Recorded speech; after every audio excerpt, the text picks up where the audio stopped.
Hey, who'd you talk to? What's going on? It's me. It's me. It's Mike Lepre, King Michael. It's June 6th, 2021. This is Legit Fantasy Football brought to you by Legit Fantasy Sports. It is roughly 11:03 a.m. We should start at 11 a.m., but I had to go out and run errands. When I went outside, the sun sucked all of the energy and wind from my body. I then had to run up and down several flights of stairs to make sure dogs went out. And now I'm running on here late, having a hard time breathing, but I'm glad to be back with fantasy football. Brother Ray, how are you doing this morning? I'm good, King. Waiting for some actual basketball, some playoff basketball coming up at 1 o'clock. But this is football, folks. So let's get down to business. Yes, it is. Yes, it is. Sounds like your morning's going better than mine. You sounds like you got yours more under control. You don't seem like you're running around all willy nilly. It's called controlled chaos, King. Controlled chaos. We never have control. It is what it is. Oh hell yeah! It's a bouncing foot. It's the way a football bounces, brother Ray. God only knows where it's gonna bounce. It's not circular. Speaking of like a circular person, Mr. Never Left, Master Thomas M1. What's up, Matt? Hey, how you guys doing? Hey, How's everything? you know, it's all right. It's all right. Let me tell you You know, something. I had a thing recently where and I had some guy helping me talk something through, and I had to write down the 10 things that I was really upset about, and then I was given a night to think about which ones were really serious, and 2 were serious out of 10. That's literally where I'm at. Like I don't need to get riled up anymore. You know what I mean? But for football, I love to be riled up. Now, I wanted to do something along the lines of this. Because football's not happening, because we've got some training camp stories we can get to towards the end. The greatest is stuck in my head. A lot of people talking about the greatest of this, greatest of that. Now, I know for a fact that Master Thomas and Brother Ray are very well versed in multiple sports, not only football. They're not just football people. I know this. I think that's what I appreciate about them. I think if you guys were one sport people, I wouldn't take you that serious. You know what I mean? With someone who only knows one sport, you're like, I don't know about that guy. Like he only knows that one sport. So, Brother Ray, I want to go and do four. Let's do 4 sports, and actually we can do 5. Here's what we'll do. I just want to come up with the greatest in baseball, basketball, football, hockey, heavyweight boxing. Those 5. I just want to see if we can all agree on the top 4. Let's just do top 4 of each, all right? Because I want to figure something out as far as the greatest athlete of all time. You know what I mean? hold on. Why heavyweight boxing? When honestly, I feel like there's been things in boxing, like people going up through weight divisions and doing stuff like that, that I think is more to be, accolades or to be talked about than just somebody in the heavyweight division having reigned supreme for a long time. I think if you go up and you fight everybody, like even right now today, and just in boxing in general, they avoid each other. As to back in the day, they used to, make the fights. But that's my point. I don't mean right this minute. I mean the greatest. And there are boxers. But if we're talking about greatest, I hate just being lumped into the heavyweight division. That's kind of what I'm saying. Well, I'm just gonna keep it there for the sake of it because I could go middleweight, but I don't want to do that. So let's knock boxing out of the way. If I had to pick 4, I'm gonna say it was Ali, Tyson, Joe Louis, Rocky Marciano. Ali, Tyson, Marciano, Joe Louis. This is gonna sound so funny, right? But I want to put, and it's so crazy because it hasn't happened yet. But I want to put Tyson Fury somewhere in this top, and I believe he deserves to be there. And over the next few years, because I think he's talking about early retirement, but I think he's the lineal champion for a reason. Now Deontay Wilder is not a boxer that I would showboat about beating. He's not a very authentic champion. I wouldn't put that in the category. So I don't claim his status that I'm about to say because of beating Deontay Wilder. The way he beat him in the second match and the way he's going to beat him in the third will probably propel him to where I'm talking. But I think we can't put him in the top 4 for the greatest right now. Not top 4 of the greatest of all time, but I guarantee you he's somewhere between 5, 6, 7. Tyson Fury will be up there. It's like he's like doing really well, and it's like watching his career right now. So to judge it, it's kind of hard. Like I'm with you. I like watching him fight. I put him. So Ray, Ali, Tyson, Marciano, and Joe Louis. Which ones do you not have a problem with? I think that's a really good list. If I had to pick my 4, that would be my 4. I think we can go down the list and say why they're probably not the best.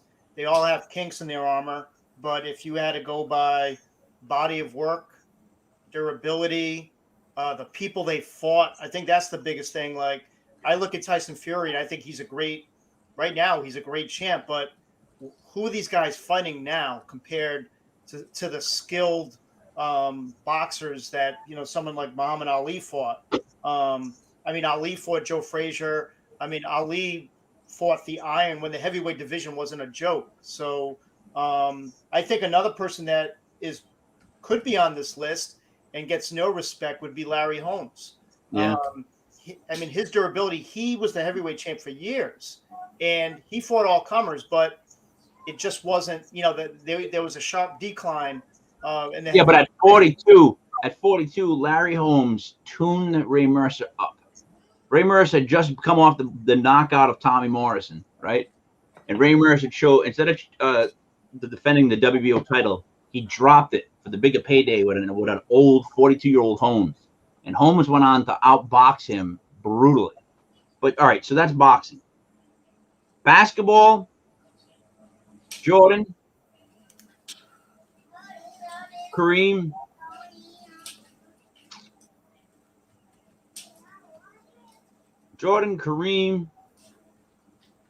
Wilt. I don't know, Ray. Jordan, Kareem, Wilt. That's like I can go Kobe. I go LeBron. I don't want to go LeBron, but like there's a bunch of ways I can go that. Bird. You know what I mean? In top 4. But like, all right, so it's going to be Jordan, in my opinion. And then also, in my opinion, it has to be Jabbar, even though people might argue on that one. But how could it not be Jabbar? And then Wilt Chamberlain, like. So what do you think of those, Ray? Again, I think these were all good picks. I think Jordan, Kareem, Wilt definitely has to be on that list. But then for the 4th, I really think it's close between Bill Russell, Kobe, and LeBron. And Larry Bird. Well, Bird is up there, but I don't think Bird should be as high as Kobe, LeBron. I personally love Bird. I think he was a great player. He was my rival. He didn't have longevity. But Bill Russell, and I know we didn't see him play, but Bill Russell, what he was able to do defensively, the way he was able to dominate, the way he played Chamberlain. We're talking 13 titles. We like to throw titles around all the time. That's the measure of greatness. 13 titles, folks. He's got to be considered on this list. What do you think, Matt? What 40? Well, I do love Bill, and he does have 13. Started, one with it and ended one with his, and then he had a bulk in the middle. But he was tied to a lot of teams. There wasn't a lot of teams in that league at that time. Dominance was, kind of easy in that era, but I don't dismiss it. He's definitely a great Mr. Ring Fingers. I got Jordan number 1 without a doubt. far and away. You know, it's funny because I grew up not really liking Kobe whatsoever. My MJ made me, you know, watch the sport, and everybody being Don, the second coming of MJ, made me so mad. But Kobe was the one who brought it the closest to what I seen with the willpower and the mental tenacity to just overcome and have the fire to take over a game. Kobe was very, very Jordan-esque, but I wouldn't. You know, it's I hate that he passed because everyone's gonna give the Kobe talk and put him up on the mantle because he's passed. It's not. He was really that dominant. Those five that you guys said, I would shake them up and throw them out. You know what I mean? Different positions, dominant all during their eras. But my list would be Jordan.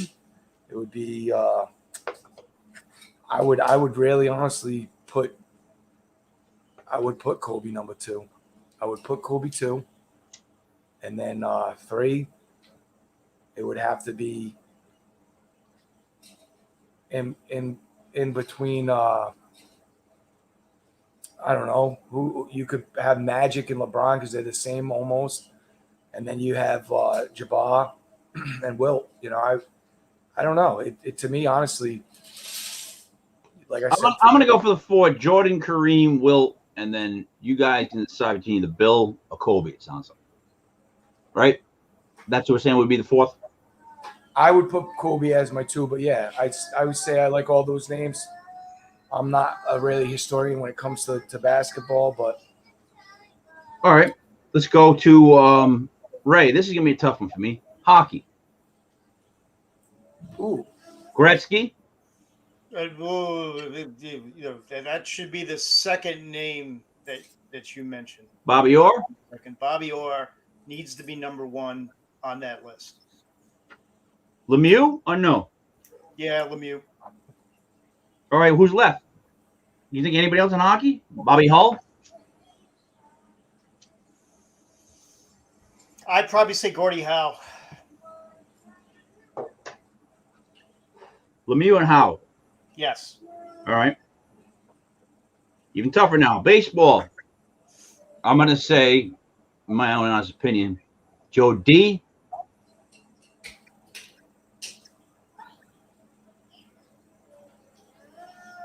You know, there's a small part of me that almost wants to say A-Rod, but I know it was all just a juice concoction because he was a killer. Joe D. Mickey Mantle.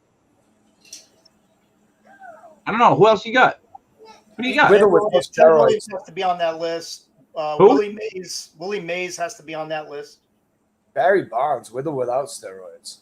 I mean, even Pete Rose, the hit machine. You know. But there's gonna be what's the top 4 in baseball history? DiMaggio, Mays, Ted Williams. Ted Williams got to be on there. All right, let's just leave it at that. Right now, you go to football. I'm gonna tell you it's gonna be Brady on offense, Lawrence Taylor on defense.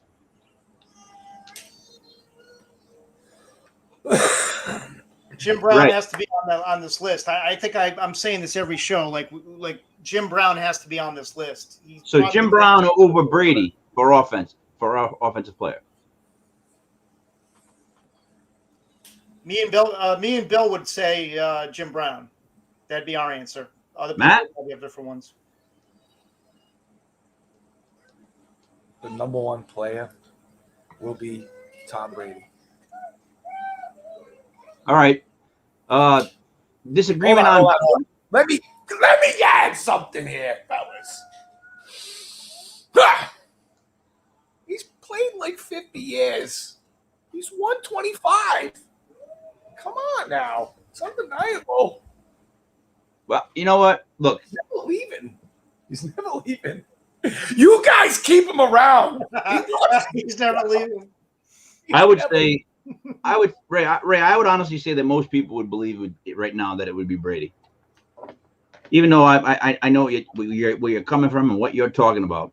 But I just think nationally right now, they would say Tom Brady. Because it says the GOAT on all his stuff, and he just gets away with saying that, and no one ever says a word to him. Joe Montana just called him the GOAT the other day. So I'll concede Brady, but is there any argument with a better defensive player than LT? I mean, they're close, but better. Reggie White's got to be close. Dick Butkus has to be close. But you have to consider those guys. I know, but they never were MVP of the season. I mean, they weren't him. He truly was. See, well, here's a dumb take on mine really fast.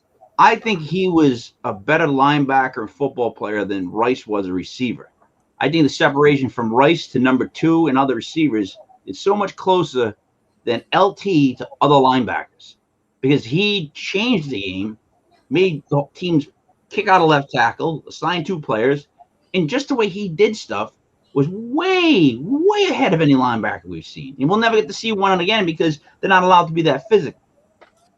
They get thrown out of the league in a heartbeat playing the way LT played. You know what I'm saying? So any arguments? All right, so we'll just put Brady Taylor. Now, right, why I want to say this is this. In boxing, do we say Ali is the greatest of all time? Or do we argue that with the young Tyson? Do we argue that with the other guy, Marciano, undefeated, and the other guys we mentioned? I would have to say based on his career, if he was not stripped of his title because he wouldn't go to the Vietnam War, Ali would have reigned that whole time. He was so good before he had to quit. Like, that was almost the prime Ali, and we never got to see it because there's a fight against one of these guys, and I forget who it was, but he was like a nice guy, so Ali didn't really showboat him, but he beat him up. He was hitting him so much faster than it's almost like when Fury figured out like how to deal with Deontay Wilder, like lean on him, use your weight, weigh him down, tire him. You hear the story about when Fury figured out how to fight with Wilder? Yeah, I've heard so many stories. He got knocked down in the 12th in the first round, and he says he knew he needed to press him. Once he knew he had him backing up, he knew he couldn't fight backing up. So he knew going into the next round he was going to wipe him just because he couldn't fight, didn't know how to fight backing up. Wilder is always attacking. So he never had anybody back him up. Well, so now in boxing, have you ever heard the term styles make fights? Absolutely. Right? So there's 4 basic styles. There's the outside fighter, which is Ali, right? Floyd Mayweather. Guys that stay from outside and they pick you apart, right? Counter punches sometimes too. Then there's the inside guy. Your Joe Frazier's, your Mike Tyson's. They want to get inside and beat the snot out of you, right? Marciano too. Marciano, right? Then you have the bombers, the guys that can just stand there like a foreman and just hit you with 2 hands, right? So they were saying that, and then there's different variations of all those different things, but they say that it's almost like rock, paper, scissors. The inside guy gives an outside guy nightmares, but an inside guy gets pummeled usually by a bomber, right? Because he's coming in, and what does the bomber want him to do? Just come on in, let me hit you. You know what I mean? But then an outside guy versus a bomber, they say that the outside guy usually wins because he can see the longer punches coming, and he's better at poking and pecking. Does that make any sense? Am I making sense? Yeah. All right. So let's say Ali. I don't think anybody will argue Jordan in basketball. Hold on. I want to comment on that because honestly, you know how I feel about Ali. I love Ali, but I feel like Ali would have beat Tyson handily. I do. I think that he would have kept him at bay. And I disagree.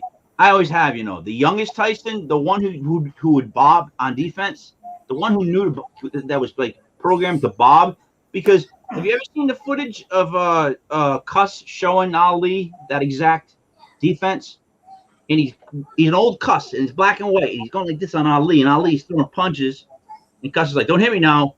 I'm an old man." And he goes, "See how he goes?" And you try to say like Frazier tried to do that to me. He goes, "No, not like this." And if you see with Tyson's first couple of fights, that whole people forget about that completely because he totally abandoned that. But in the beginning, he wanted to be a defensive fighter. Like Cuss taught him how to slip stuff. So there's like some fights he's going, Like when he knocked out Tubbs, before he knocks him out, he slips 3 punches like this, that, bang. I mean, it's not fair because that Tyson right there again was just like the Ali before he got the whole drafting happened. They were in their primes, right? I don't know. I agree with Mastradamus. I think Ali beats Tyson because one of the things that made Ali great was he had an incredible chin. He could take a beating like no one else. I mean, he fought Joe Frazier. Joe Frazier's left hook is the most devastating punch in the history of boxing. Anyone will say it. I mean, much more devastating than even Tyson. So I think he could withstand Tyson's shots. And we've seen when Tyson isn't able to knock somebody out right away, he gets frustrated. And Ali would frustrate him for a complete fight. Let me tell you something. The reason I disagree with that is simple, because I think there's another fighter that could have beat Ali, and no one will ever agree with me on it, and no one will ever give me credit for it. But the guy even said it himself, and that's Rocky Marciano could have beat Ali. Rocky's an inside fighter, a clumsy inside fighter that would take 3 shots to hammer you. And so when they had to film that historic fake fight, if you remember, they had that fake fight, Marciano versus Ali. They actually filmed footage of them. They had to put makeup on Marciano to make him look younger, but they filmed footage of everything, right? And they had to film different endings. Ali getting knocked out, what's his face getting knocked out, Marciano, all this stuff. They had to film them all. But during the filming, Ali complained nonstop that Marciano was bruising him up on the forearms and the arms. Like he literally was like complaining that he was having trouble throwing punches because this old guy kept hitting me here and over here. And the thing and you didn't hear me out. The thing with Marciano is, it's not like he's never been punched. It's not like he never fought anybody. Jersey Joe Walcott was pounding him. Like he kept coming forward. Marciano was the first guy that was like that. He just never stopped punching or he outworked you. Like he trained to fight 2 fights, so he's never stopped swinging. So he's taking some hits, but if he hits with a right, you're done. Right? Marciano's right hand was another punch. They measured the force. They said it was like the force of a armor-piercing bullet. I agree with everything about Marciano, and I think he's up there top 2. But I don't think that Tyson could emulate the challenge that Foreman put up against Ali. He wouldn't be able to match that performance. And no, he tried to knock him out. Well, I don't think what Foreman put up, Tyson could match even at all. And Ali weathered it, figured it out, and beat a very tired Foreman. And I don't think Mike Tyson would have even made it to that length of that fight. He probably would have been 4th, 5th round. I was. What about Lennox Lewis? I think he's so overrated. That's a tough guy to beat. He's underrated. He got beat by McCall and Hasim Rahman, two guys with heavy fists. But McCall, I mean, Oliver, I don't think Oliver did too well after that upset. And, granted, Lennox Lewis came back and he beat them both. But I think Lennox Lewis caught a lot of the greats at the end of their time. And I would have loved to have seen him, get By the way, Riddick Bowe or somebody else. I think it's great that we've trickled into boxing, because I want to ask Brother Ray this. Mayweather versus the one of the blonde kids from the internet. No, yeah, but who do you think, Ray? Right, wait, listen to me. Does Mayweather make this kid look good by carrying him 5-6 rounds like he does to people at times? If he doesn't want to knock you out, he doesn't. Or does Mayweather try to make him look really bad? Because I don't think he does that, because then the whole boxing look is serious. People are like, why did I spend my money? And they won't pay for another fight. So he can't knock this kid right out. What's going to happen in this fight? First of all, this is an embarrassment, okay? Money Mayweather is embarrassing his legacy by doing shit like this. Absolutely. I mean, challenging hobos off the street is just, it's a mockery. Like, none of the greats, the classic greats, would ever do this. Following this individual situation, though, Mayweather's going to knock him out because they had a virtual fist fight at the press conference. My son actually made me watch this, the special for it. I mean Mayweather, and it's a shame too because Mayweather technically is one of the best boxers of all time. He may be the best defensive fighter of all time, and I don't have a problem saying that. I do respect his skills, but he picked his opponents. He skirted a lot of the guys, waited till they got older, and then fought them. I just There was a few fights he could have lost, though. a great He fight. could have lost that Zab Judah fight. He could have lost that. Pacquiao. He waited till Pacquiao was washed up. Pacquiao, but who's the guy who's coming back right now? Who shouldn't be very well known, handsome face. Golden boy there. Could have lost that one. There was a few fights. The Judah one he should have lost, I think. But money's nice, but he's a fake undefeated. And I'm with Brother Ray. I can't stand that he did that with Conor. He's doing this with the Logan Paul kid or Jake Paul, whatever the frick his name is. Hope that money just knocks him right out, though, because I do believe I don't know what's real and what's not anymore, but it looked pretty real. Like he wanted to knock him out. And I know you don't be grabbing people's hats off people's heads, so I hope he gets him. I hope he knocks him out. I really do. I don't know if it's real or if it's fake. And I'm against you guys and saying, first of all, I know this is just not a fight like that should happen, but I don't think it's actually bad for boxing because right now anything is good, dude. For boxing and for any kind of like seriously, because there's a lot of great heavyweights going on. There's a lot of great fighters in every division. So boxing just needs someone to kind of shine the light on them. This isn't a light, man. This is like this is an embarrassment. This is a bullseye. Like. You're taking now you YouTube influencers are gonna be in sports. Like, come on, like please, like what is this guy's credentials besides picking fights? All right, so again, this makes me seem like you're gonna make me seem like this guy's credentials besides. My bad. Oh, all right, sorry, my bad. You're gonna make me seem like I'm ancient, but they have been fighting these two in training in legitimateness for quite some time. Especially the younger brother, who's a much better boxer. And they've wrestled before. They're very big kids. These aren't small kids. He's a big dude. Came in at 189. And Floyd was I want to say 140. He ain't catching him, though. 154? He's not catching Mayweather. I don't care how many years Mayweather's been out. That head movement that you're talking about, Mike Tyson, this is like, look, I know type. Mayweather, in my opinion, is the greatest boxer of all time. Like, just because the way he handled his career, he did what, like, you don't have to like it, but he handled it to 50-0. And he's worth so much money, and he keeps making money. But here's the thing. In a fight like this coming up, all you need, 30-something pounds, 34 pounds is a lot. It's a lot in a fight. It just is. Listen, it is. If he sounds nice, he gets caught in any clinch, any kind of tie up, and that kid gets to hit him once.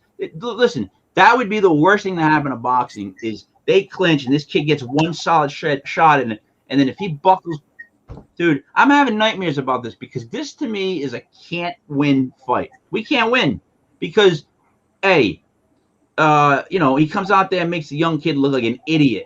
It's like, why did everybody pay for it? Are they going to watch his brother fight that guy now from the UFC that's going to kill him? So then if Mayweather doesn't happens tonight at 6. Woodley? No. Woodley's fighting the other brother. I thought that was a joke. No. The footage of Woodley in the locker room before the other brother's last fight against that wrestling guy. What's the guy's name from UFC? I don't remember his name, but he's a wrestler. Should have never been boxing in the first place. That's why the kid won. Because the kid does have some boxing skills. And you can't say he doesn't, because if you saw it, he does. So now he's going to fight Woodley, get his head just caved in. Like, they're both. So they can't lose. This can't come out looking horrendous, or who's going to watch the other fight? You know what I'm trying to say to you? Yeah, no, they're gonna lead it on. Like that Conor McGregor was, dance around with me and we'll make some money. We'll make you look good. That was. I don't care. The Conor McGregor was you don't want to get caught. You just make sure. First 3 rounds, you were like, damn, Conor's got a chance because they was absolutely staged. I believe, absolutely staged. I don't think so. What I heard was so Connor's used to different rounds, and he was saying that when he trained, one thing about Conor McGregor is this: I don't think he's ever lied. I think he's so friggin' honest when he says stuff. It just says it. He was saying that when he was training that he would get winded right around that round, like, but he would get it back in like a round or so. Like every time he trained, they couldn't figure out why he tired at this certain point. It was just like because he's used to the UFC where it's like he didn't know how to rest. If you notice in the fight, he never got in a groove where he knew how to rest. You got to know how to rest, and that's what he does. Mayweather does the best. Mayweather's like napping out there. He's just dodging you and popping you. But Ray, so what happens? Listen, if you're gonna spend your money on that fight, right? You know that old saying, "A fool and his money is soon to be parted." Well, Guess what? If you're gonna spend money on that fight, about right after the Sixer game today, around 3:30, 4 o'clock, I'm gonna go pick a fight with my 60-year-old neighbor in the backyard. We're gonna fist fight. I'll set up a camera and we'll videotape it. I'm gonna charge everyone $5. All right, I'm gonna give you a deep discount. That will be a much better fight than these two tomato cans. Really, you can't take your next door your neighbor that's how old? He's 60. Why would it be a close fight? Wow, because I'm 53, so I'm gonna hold him up a couple rounds. I've got some deep anger in there. I'm gonna suppress that. We'll get the rounds in. It'll be the same thing. It'd be like a dancing bear show. I mean, that's what these fights are. These fights are an embarrassment. It's ridiculous. I mean, seriously, what's different than me going and fight my neighbor than watching these two punks try and fight legitimate fighters? It's ridiculous. Like Floyd dodging Pacquiao, like Brother Ray was saying, your 50-0 record is nice, but there's, like I said, there's some matches in there that are suspect that could have went either way. But because you're 50-0 or 41-0 or 42-0, you got the tip of the cap because we all know the boxing industry. But these fighters don't go that route anymore. They don't look for somebody who can challenge that record. Now, instead of he's doing the same thing he's always done. Now he's making money, what basically call it WWE. But that's what these boxers do nowadays anyway. They don't really want to get in the ring with the next best gladiator. They want to keep that record looking nice, and they don't want to put it. The belt means nothing. Who you're fighting, the quality of the opponents. It's so funny because I've been saying Teofimo Lopez forever. It's exactly what he says. He says, these belts mean nothing to me. Beating the next champion does. And that kid right there, I'm telling you, he's going to be the one who puts the face of boxing because he's got a lot of great names in his class right now, down 135 and up. But the funny thing is they don't want to fight him. None of these guys want to fight him anymore. So I respect the fighters who want to get in the ring with the people. I don't really have any time to talk about Logan and Jake Paul. This is such a sad thing for. I have to watch it because I need to see what happens. Like I don't think it's important for a couple reasons. They just are a blimp on our. They're nothing no more. It's so All right, sad. They don't deserve the recognition. My fight will be better. I can guarantee you my fight will be better. If you want to watch a couple of tomato cans, a couple old bum has-beens, I invite you, buddy. Save your money. All right, here's my point, though. This long-winded point of mine. Let's just say Tyson for the record. Let's just say it. I mean, Ali for the record. Let's just say it. Let's just say it, whatever. Jordan's basketball, right? A Brady could be there, right? Just give it to him, King. Basically, I don't think any of the guys that we think of as the greatest in any sport are the physically most gifted. They seem to be the ones that work the hardest. Man. So, like, literally what I was trying to explain to my son yesterday, he's getting ready for his senior year basketball as a starting point guard. I taught him that he's got to start to feel like he's great. If you're working harder than the next person, you should feel like you're great. You should feel like you deserve it. I think my long-winded thing is about the fact that the hardest working ones always seem to make their way. There's always those guys that are just so physically gifted, there's nothing you can do. But if you want to be the greatest, you got to want to work your ass off. You know what I mean? Those are the guys like Marciano's old workouts, how Hagler used to work out, like just great boxers and great like athletes in any sport. You know, the Kobe's. Those guys were great. Yep. Do you see that kind of greatness? Like, first of all, do you understand what I mean by that type of greatness? I and how was told exactly that one time, and I took it as a highly one of the highest compliments when I was on high school football. I wasn't the best athlete, but somebody said, "You're not the greatest player out there, but you think you're the greatest player out there." And I really did. I wanted to emulate every play. Thought I was going to make every play, but you do have to believe that you belong, and you have to believe that you can hang and do everything that everyone else is out there, and you got to play the best on that play, and that's it. Just one play at a time. Be great and just hang. I think that once you have this feeling that you belong, then you start to have a little bit of confidence, and then that confidence turns into a snowball, and then even Jordan, he wasn't even starting in college. All these stories. Brady, all these stories, college wasn't starting. You got to play like you're drowning, Brother Ed. You know what I mean? It's the guys who play like they're drowning. You never want to be replaced from them.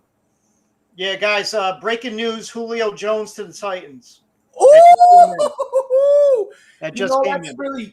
That's huge because them losing Corey Davis was huge, and I didn't think that they were making up for that. That's huge. I mean, him and Brown. I mean, unbelievable. That's still, who's that quarterback? Ryan Tannehill. I don't like him. I don't like Ryan Tannehill. I don't like him. Hold on. Since he's been a Titan, his numbers are identical with Patty Mahomes. And who's their running back, by the way? Who's their running back? D. Henry, baby. Decent guy, right? Pretty good. Hey, you don't like Tannehill? You want to do the no QB draft? You take Tannehill late. You got yourself a squad. He has 2 studs now. I can't wait to do the legit fantasy football. It's gonna cause like an earthquake, like the draft night and everything. Like I can't wait to do it because we got to figure out the teams we want, and I'm afraid we'd end up with 10, Brother Ray. I'm worried. I'm gonna have undefeated up in the right corner. Another 10 is good. 10 is fine. We don't have to stretch it. That'll be a good one. All right. So other things in football. Getting back to football, I just want to make my greatness comment because there's not much going on. Things I've heard around. Real quick, what was the give back? What they get for Julio? Was it a first? I just saw the announcement. I didn't see what the details were yet. They haven't released the details yet. Because they must have been the only team there. Because they were saying there was one team out there that was offering a first. But anyway, go on. I'm sorry, King. Yep. It's all right. So stuff we've heard around camps. Obviously, you guys know I sent you guys a text yesterday when I first heard about Cam Newton hurting his hand, right? Got a bone bruise in his hand. So immediately that pushed throwing hand? Yeah. Ooh. It was a bone bruise. So the Mac got some extra reps. Now, isn't Stidham still there or whatever his name is? He is, and they said that he's looking the best, that he finished as the number 1 QB the other day. He's completing percentages through the charts.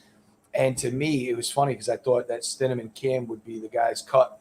Stidham, coming out of high school, was the highest touted QB, and I do believe that was the year of Mahomes and Watson, and he was being up to par with them. And but why do they say Mac Jones immediately?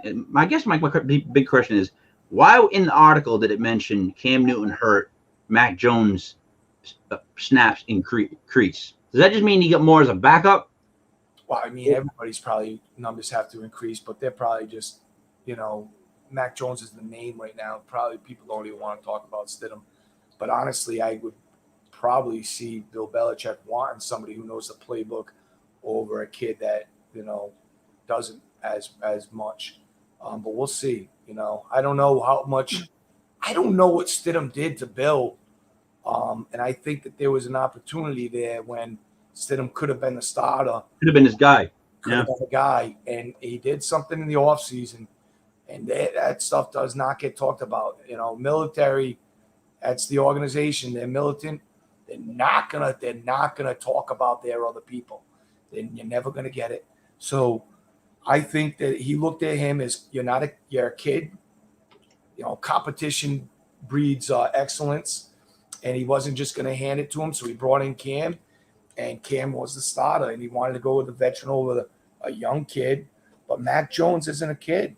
He played in Alabama. He played in NFL like atmospheres, big stadiums, meaningful games. And the big thing about Mac Jones that we keep hearing is how smart he is. I know that he played like so many different roles for Alabama, and they're saying Alabama's never seen a player like Mac Jones. So we'll see if it translates. But I think it's an open job, and I think Cam's the odd man out. I definitely believe that this injury will hamper him, and sometimes Bill just marches on. I know Brother Ray's shaking his head up there, and it could be my bias that I just don't want to see Cam.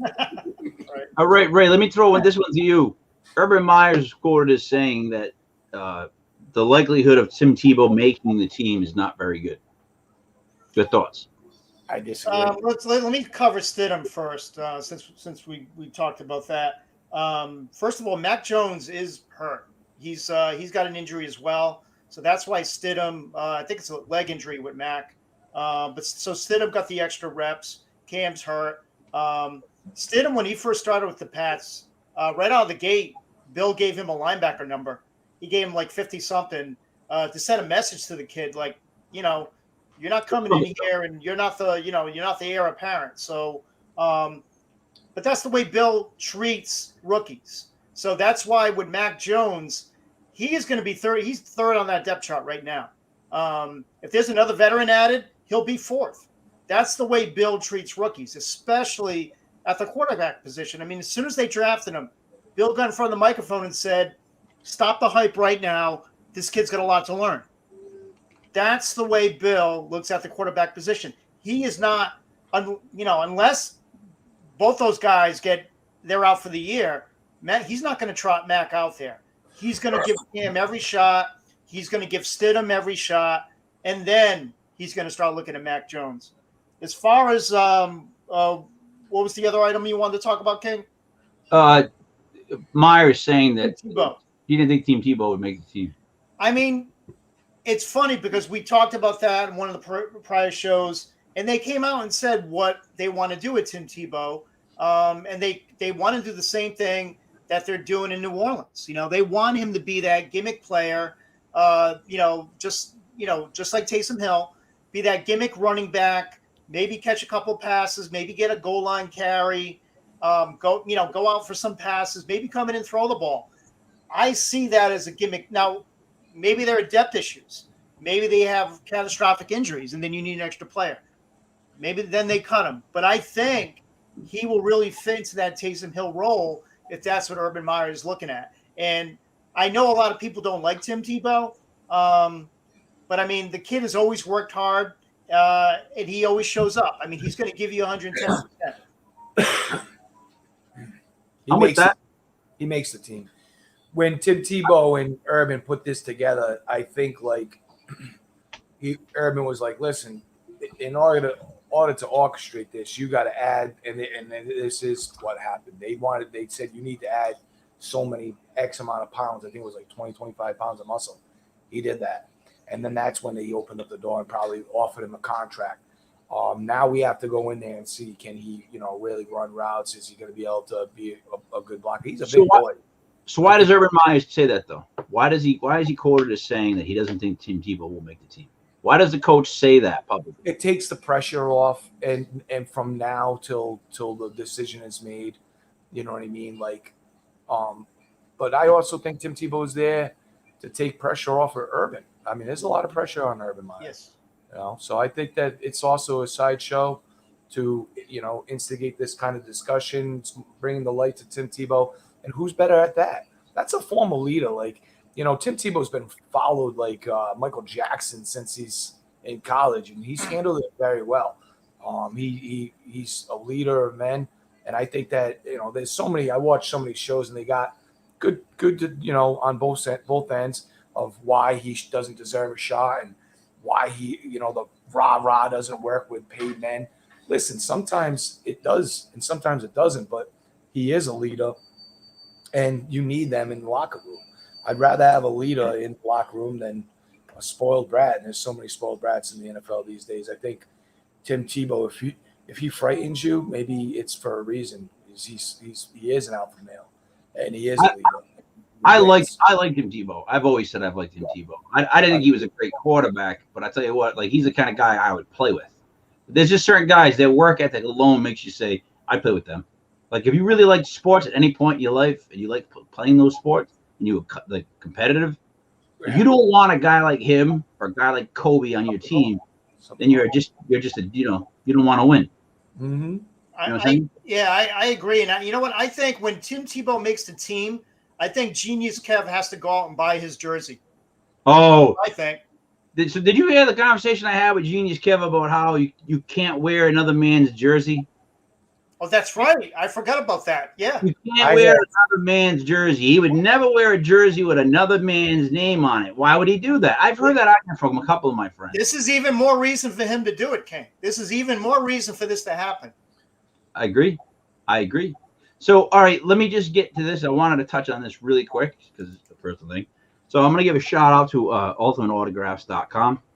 I want to go over my official, what I want to call my final haul of what I ended up winning on this site. So what it is basically, Matt knows all about this. They'll pick a box like of a helmet, and then there'll be 8 spots. The buy-in is usually like $22, $25. Buy a spot, they randomize it. You end up in a division. When they open the box, if that's your division, you win it, right? Here is my now official final total. I'm going to go with first I have 8 miniature helmets autographed. I have T. Higgins. I have Frank Gore, 49ers. I have Michael Vick on a silver Virginia Tech. Mike Allstott, Tampa Bay. Warren Sapp, Tampa Bay. Robert Mathis on the Colts. Jerry Jeudy on the throwback Broncos helmet. Dope. Warren Moon on a Lunar Eclipse Seahawks helmet. Sounds to me like you just made $400, $500 on how many raffle spots did you put in? Like 1 or 2? I'm going to get to that at the end. Oof. It's a great list. Helmets now. Real helmets. Full size. T. Higgins. Cole Kmet. Eric Dickerson. Percy Harvin on a Lunar Eclipse full-size Viking helmet that says Rookie ROI. You know I love Percy. Jarvis Landry, white LSU helmet. Randall Cunningham, UNLV helmet. Love Randall. Ray Lewis on a black Miami Hurricanes helmet. Ooh. Rocket Ismail on a Notre Dame helmet with the Shamrock. Now I go to jerseys. 3 jerseys. Ryan Leaf on a powder blue Chargers jersey. Marlon Mack on a Colts jersey. And Austin Ezekiel from the Chargers, powder blue. Now football. Don't know the dude's full name, but it's that Laviscus kid from the Jack. I want it. Give it to me. I want it. Laviscus from football. I want it. But then my last piece of my entire haul, and it came in today. It's right over there. And it's so odd that it was timed. It's a signed basketball from KG with the Hall of Fame, HOF on it. I was like, so listen. So now, Matt, I want to get to how it happened. You would think that I had to compete like 1 billion times to get what I got. I'm going to tell you, and I mean this in all sincerity, and I've been being completely honest with myself because this is part of me getting better, and that is I had to win at least on a 60 to 75 percentile, and I would only have, oh boy, I would want that. Wow. I'd have 1 spot out of 8, and I would win repeatedly. There was one show they did where I won all 4 things, and I only had 1 spot out of 8. They're all on YouTube. I can bring them all up. Like I have evidence. So I stopped when I lost 2 in a row. But I was actually winning so much they were making fun of me on the show. They kept calling me Lepre, and then I was like, it's Lepre, Italian, and they just kept making fun of it like the whole time because they couldn't believe I kept winning. But now that I got this haul, I'm gonna start selling it. Like, and I want to try. I really want to sell it to people that like the certain players. Oh, You know what I'm gonna say? I'm trying not to sell to any like collector that's gonna sell them like. Sell it. Yep. I'm trying to find fans of these players, people that like these things and that like want them. You know what I mean? Like if Coach TJ was like, he's a Bears fan, he was like, I need Cole Kmet. Like, give me Cole Kmet. I'd be like, well, all right, we'll see what we can work out. Let's work something out. But so pretty decent haul though, right? Like, I'll tell you right now, you know how much I love Laviska Shenault, and I'm telling you, he's going to be one of the players that will be the most talked about in fantasy, just because of who's attached to. That offense is going to be a juggernaut. You want that football? It's a football? Yeah, dude. Laviska signed a football. Oh! I thought it was a helmet. I'm actually a lot happier that it's a football. It's a. Oh, my God. Good Lord! Do you want it? I would love it. I don't know what you want for it, but No, I'll give it to you. What? Yeah, dude. Oh my God, I love you, King. You just somewhere down the road, you just can't. I'll take care of you back. I'll take care of you back. I'll tell you right now, like that's the thing. Like Laviska Shenault, to me, I love him. I seen him what he was doing last year, and I, you know me, I love. Everybody loves being right. I feel he's the guy to steal in the later rounds, and I think everybody who has him on their team will love to put him in their flex position or be a dynamic wide receiver too. I think he's going to be very, very good this year. That's I I agree. love those colors. Who's that of? Warren Moon. I didn't even remember he played for the Seahawks. Moon. Look at that. I love those colors. Look at that helmet. Let me see the other side. That's the strip right down the middle. Yep. Oh, that's Nobody threw a prettier ball than Warren Moon. That's a dope ass helmet. If he would never went to camp, if he was in the NFL the whole time, he would own so many records. He's one of the best to ever do it. What an arm. I mean, he was So, needless to say, I didn't end up with a single anything New York, but I didn't think I was meant to win that. Like, I don't think I was meant to win stuff for myself. If that makes any sense. I really wasn't. Like, I was meant to win this stuff and keep it out of like dealers' hands. That's the gift of cards, really, and giving. And honestly, you're absolutely right. You know, I think, you know, what's better than giving a gift? Like, honestly, the fact that you just said that you would give me the Laviska, it perks people up. If you could pick somebody up and make them not for nothing, when you give something to somebody, when every single time they have that, they'll see that, they'll think of you. You know what I mean?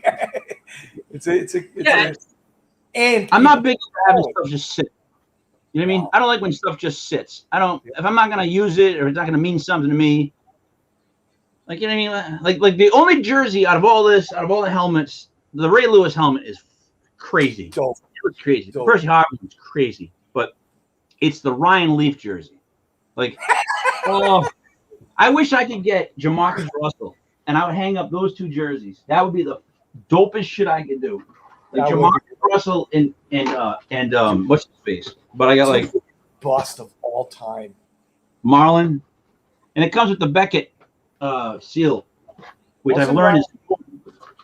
Who was Ryan Leaf next to? Was it Peyton? Who was the quarterback that was taking one? Peyton. And there was a serious discussion. They were like, oh, no. Because he was just like throwing bombs up in Washington. Wasn't it Washington? Ryan Leaf? Oh, that's dope. No stop. He's a quality player right now. He's a stud right now. Who, Eckler? Yeah. Yeah, Eckler. And you know what? Hopefully he has a year of health with Hebert. Wow. He was a big disappointment. I had him on a few teams last year, and I really missed him. I think it's been crazy. Like they're fun to get, but I stopped because I'll tell you what, I spoke to my wife. I'm like, I'm gonna put the X amount of money aside for this because my goal was to get stuff, and then I'll probably make the money back in a couple of sales. So I wanted to try this. She let me try it, and I kept winning. So it was worth the investment. I mean, seriously, I won more than 50%.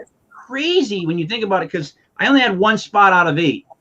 But it was like I said, it was the weirdest people that I kept winning. T. Higgins was everywhere. I'm like, like there was only like 2 or 3 of them that I was like, oh shit. And the one that I was oh shit the most is. Give me 1 second. I love it. I love it. Look, I haven't even tag you in this. Oh, I got to get you in the group. It's Radio Shot. I'm out with Dave right now. I'm out with Dave and Genius Kev, and we were talking about if I only won somebody that like Dave liked, he'd be interested. Like, you know what I mean? Like somebody locally. And Dave's favorite player, maybe ever, was KG. Like legitimately. So it was like Dave saying this, oh yeah, have you ever, let me know if you win anybody that like I like or I'm into. And I'm like, all right, Dave. And then I ended up winning. Let me get him out. The man who, like, immediately the minute I won the basketball, he's in the news. The whole Kyrie thing went down, like, the next day. So it was like, I don't know. It was kind of meant to be. I hate these boxes. Let me just show you. Let me get it out.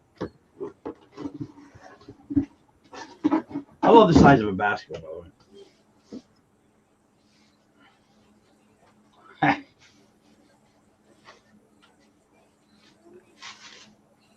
Dude, it's tacky. The ball is tacky.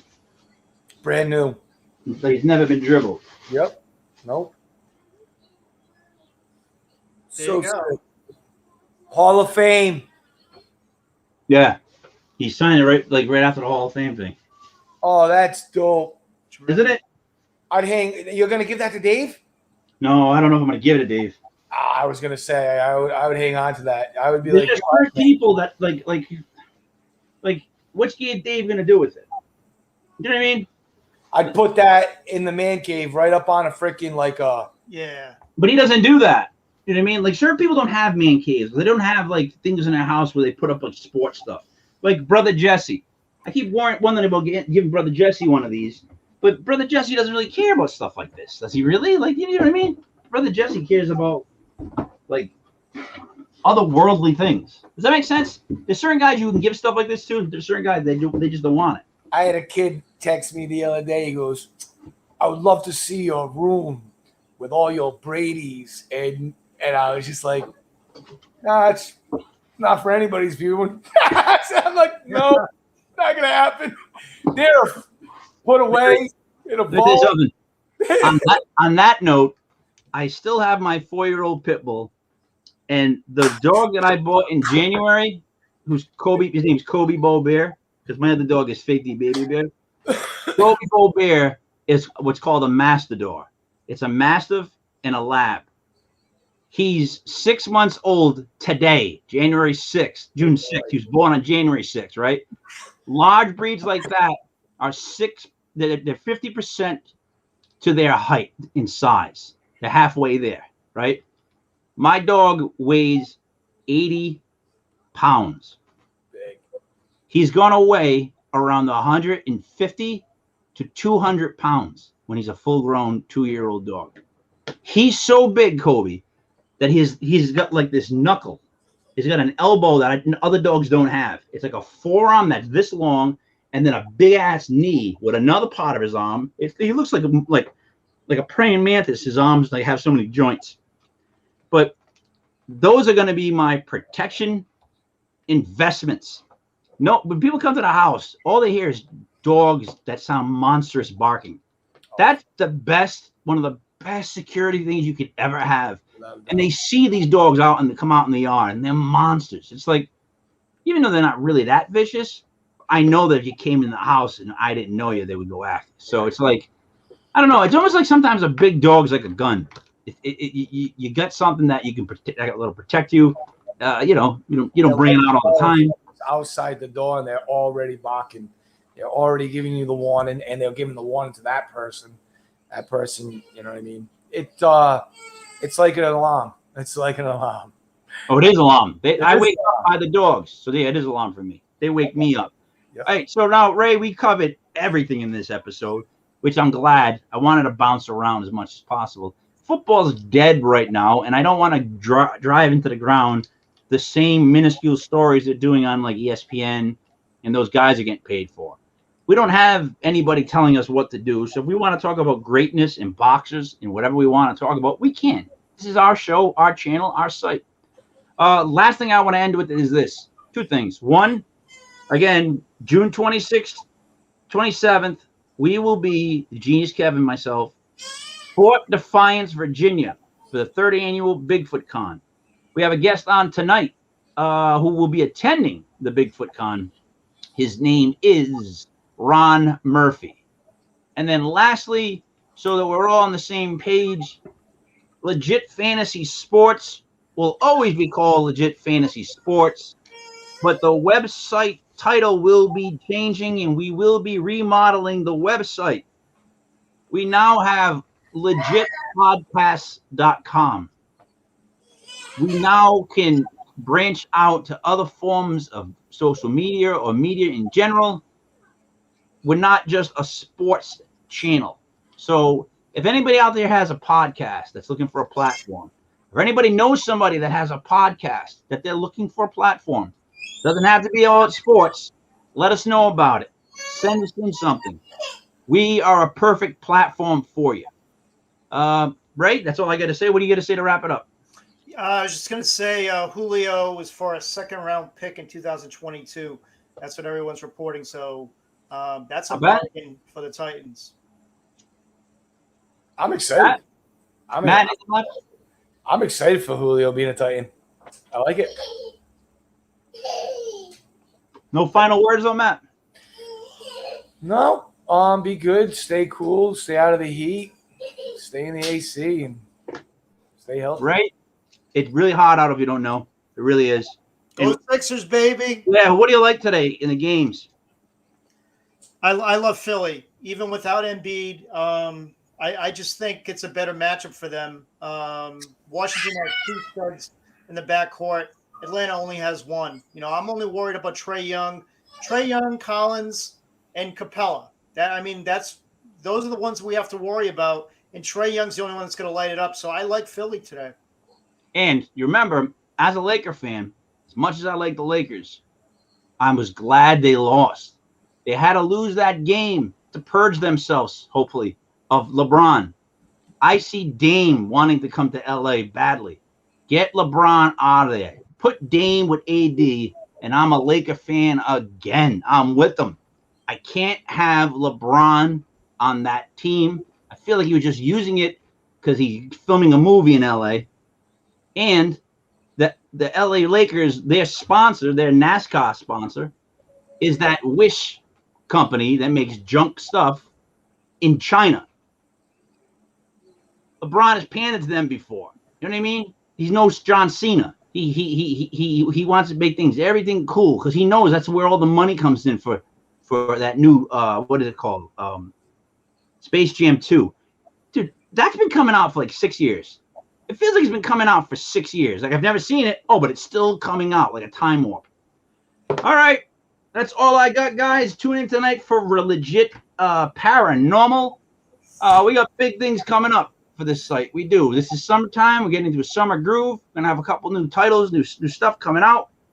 So, for Mr. Never Left, Mastradamus, Matt 1, Matt M1, and Brother Ray, this is me, Mike Lepre, King Mike L, Legit Fantasy Football. Thank you for watching. Check us out on the website, legitfantasysports.com.